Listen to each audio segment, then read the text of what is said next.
Hey y'all, it's all No Field. I want to get on here today, talk about how much it costs to start playing pedal steel in 2025.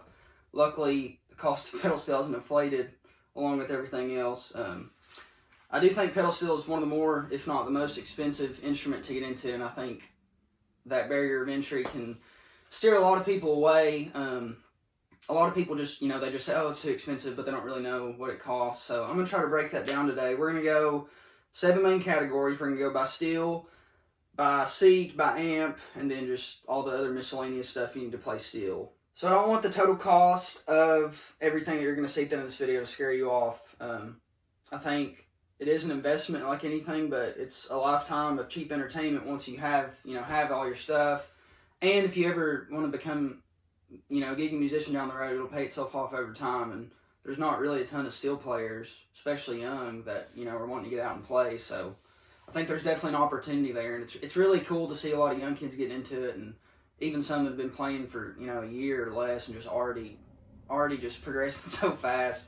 So it's really cool to see. So we're going to start with obviously the most expensive thing, your instrument. So with pedal steel, you can expect to spend anywhere from, I'm going to say, $500 to $600 to upwards of $2 or $3 grand. Now, don't let that scare you. I'm going to try to break it down here based on a few different models. So I started off with the MSA Sidekick, which is a student model. Other student models would include the Carter Starter and the Showbud Maverick.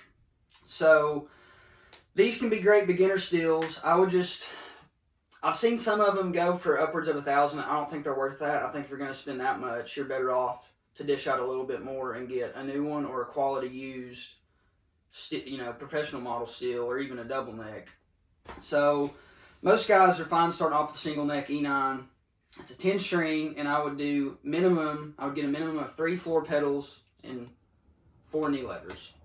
A lot of the starter instruments only have 3 pedals and 1 knee lever, and the knee lever is typically right knee going left. And that can be it stinks because you don't want to start on one of those and get used to that, and then you'll be fighting muscle memory when you go to the standard setup, and then that lever's over here. So which is what happened to me. I had to fight, a year's worth of muscle memory once I got this steel. I'm not saying those 3 models are bad beginning instruments. I think if the price is right, they're great. As far as companies that are still in production, you have GFI, and their student model runs around $2,000. The Mullen Discovery, $2,600. Growler is a newer company. I've never had a chance to play one, but they're making a brand new S10 for $1,300, which is, for today, that's a pretty dang good deal. I would recommend a Stage 1. However, last I looked, he wasn't taking orders at the moment. He might start next year. I actually have his back here in the case. It's an Encore, which is the step up above a Stage 1, but I had a Stage 1 as my second steel years ago, and I think they're the best new steels for the money you can get. And if you can find one used, it's a great deal. So overall, I'd say you can expect to spend, like I said, anywhere from, if you get one of the student models, $500 to $700, and then if you buy a new S10 or a used S10, you can expect to spend anywhere from $1,500 to $2 grand, $2,500. I'd say around in that range. And this is all dependent on where you live at. Let's talk about where you would even look for steels. So I'd say first, if you have anybody in your area or community that that plays, I would definitely go talk to them. It helps to have a mentor kind of help you walk through it. And I'm sure they would be more than happy to see somebody wanting to get into it. And also check the Facebook trading post, marketplace, join Facebook groups. People are more than happy to help. They love seeing new guys get into it. The Steel Guitar Forum, that's where they have a whole list, like a for sale tab, and there's always stuff going up on there. And again, people are more than happy to help. And also, depending on where you live in the United States, some of these may be drivable for you, but you have Johnie King Shop in Nashville. You have the Emmons Shop. It's close to Knoxville, I believe. You have Steel Guitars North Country in California. You have Steel Guitar East, North Carolina. There's a Steel Guitar Shop in Virginia. So, and Steel Guitars of Ohio. So, and that could just be something you can quick Google search. But depending on where you live, steel guitars are heavy. They're really expensive to ship. And you also probably want to see it if you can before buying it, just blind off the internet. So I think it's definitely worth going to drive somewhere and check some out, and just to have somebody there to kind of walk you through it and make sure you're, you know, buying a good fit for you. So if all that's overwhelming and you're like, that's a lot of money, I get it. I was really young when I started playing. I had to scrounge and save. But I started out on a lap steel.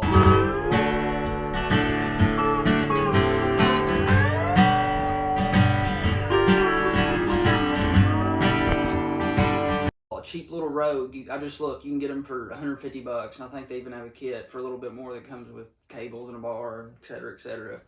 So I think that can be a great thing to start on if pedal steel is kind of out of the expense range for right now. You can start getting used to playing a fretless instrument, getting used to the bar, both in your left and right hand, get used to wearing picks. And, you know, before, pedal steel is a relatively new instrument. All the guys in the 60s and 70s that were playing pedal steel played lap steel before, because this wasn't even invented yet.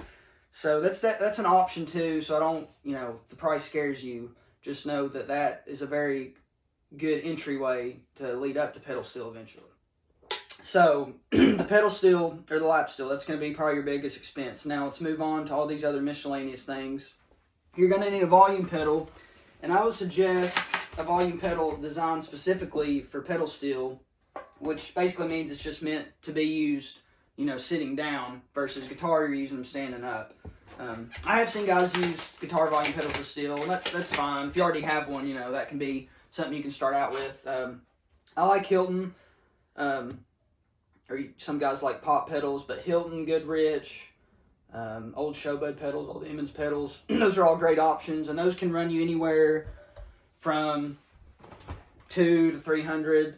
I think the best, probably entry level, which is what I started with, is a Stage 1. And I'll link his link in the description, but they're about $140 last I checked, and it's a pop pedal, so you don't have to have a power adapter. Just plug it in and off you go.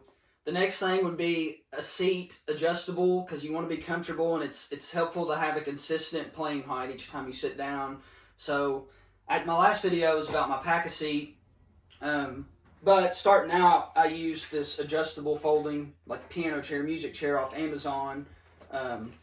It's easy, it's light, you can adjust the height. I'll tag it below too, but they're cheaper than a pack-a-seat. Great for starting out. The next thing is bars and picks. I like Blue Herco thumb picks. For finger picks, I used to use Nationals. I think they were MP20s or something, or MP2s. Now I've been using the Paul Franklin's. They just came out recently, and I really love them. Pretty much the same as the Nationals, but they don't have a hole on the backside. I find they tend to stay on a little bit better. And then obviously, then a bullet bar would be a big thing. Bullet, you know, meaning it's shaped like this. Dobro bars tend to be, they're more square, and they have a notch on the top that you kind of put your finger on, because you're doing a lot of pull-offs on Dobro. Ernie Ball sells these for like $20. The Dunlops, I think, are $30 or $40. And then this is a BGS. They run closer to $100.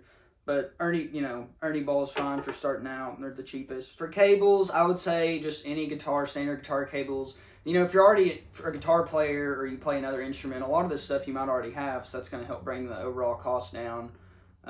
There is cables designed specifically for pedal steel, like George L's, and some others, but I just use the Darios. Most guys are fine with just standard guitar cables. I wouldn't worry about the details of that. You know, any cable will do for starting out. So amp would probably be your next biggest expense. Again, if you're already a musician, you may already have an amp, and there is a lot, you know, pedal steel's kind of unforgiving with amps. You do want one that's very clean, got a lot of headroom. But if you're just practicing at low volume, it doesn't really matter. Anything will do starting out. I think I started out with like a little Fender Champion that was like yay big. PVs are kind of a standard, or Fender Twin Reverb. You can find used Nashville 112s or 400s, which is what I got next to me. I'll zoom out a little bit so you can see it over here maybe. But, and I also have a Boss Katana, they're very light, they're very affordable, even new. They're only $200 or $300, and they are a great practice amp, starter amp.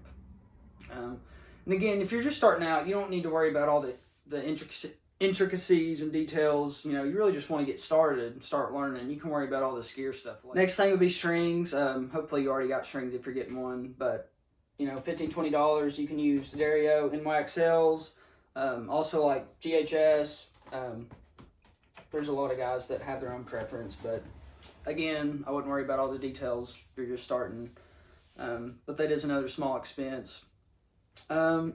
Lastly, I would say a tuner is pretty important. Still, you typically, most guys, some do, most guys don't tune straight up to 440 on a normal tuner like you would a guitar. You do what, kind of like a tempered tuning, because how pedal steel is, where you have so many different positions to play chords, your root note in one position may be a third or a fifth in another, so you can't really tune everything across the board. You basically have to give and take a little bit so nothing's really far out of tune and it's close enough you can compensate with your bar. That's a whole nother can of worms. Probably, if you're new, you probably know what I'm talking about, which is fine. But I would get a Peterson tuner and use one of their stock tunings on there specifically for pedal steel. And for starting out, the cheapest way would just be to get an app on your phone. I think it's called iStrobo Soft, and then you can buy the sweetener pack for like $10. And for practicing by yourself, if you want to tune straight up right away, that's fine too. Again, don't worry about all the details and intricacies right now. You want to get started. Lastly, I would say a course. I think, there's been a lot of courses come out in the last few years since COVID, and it's been great. I would say probably the best for beginners, or just anybody really, would be Travis Toy Tutorials. It's about $30 a month. And he's got something on there for if you have literally just got a pedal steel today, or if you're 10 years into your journey and you're just looking to learn more things. There's community on there. They have weekly Zoom calls. They have a Facebook group. You can request lessons that he will get to eventually. YouTube's another great resource. I find that when you're starting out, it's good to have a structured learning path, and YouTube can tend to be all over the place. I think YouTube can be better off down the road when you've already got a foundation laid. Paul Franklin Method is another great one. That's a one-time purchase, not a monthly subscription. It's a little bit more, but Paul's great too. I don't really like to compare him and Travis's, because I feel like they're two different things. They're two different players stylistically, and they're both great. And there's other guys that have Patreon and whatnot. So that was a lot. So we went over a steel, a seat, amp, volume pedal, bars, picks, strings, courses, tuners. And that brings the grand total to roughly this. I'm going to give it a range, and I don't want that to scare you. But I hadn't really seen a video on this in a while. And if you're somebody out there that's looking to get into it, I think it's such a rewarding instrument. It's so much fun. I've been playing, I guess, around 4 or 5 years, and I'm still learning stuff all the time. I mean, it's a lifelong commitment, and you'll find there's not a ton of people that play it, so you can probably start gigging on it a lot sooner than other instruments. Even if you're not as good, it's just there's not as much people doing it, and that's probably one of the quicker ways to learn is just get on the bandstand and embarrass yourself until you start to figure it out.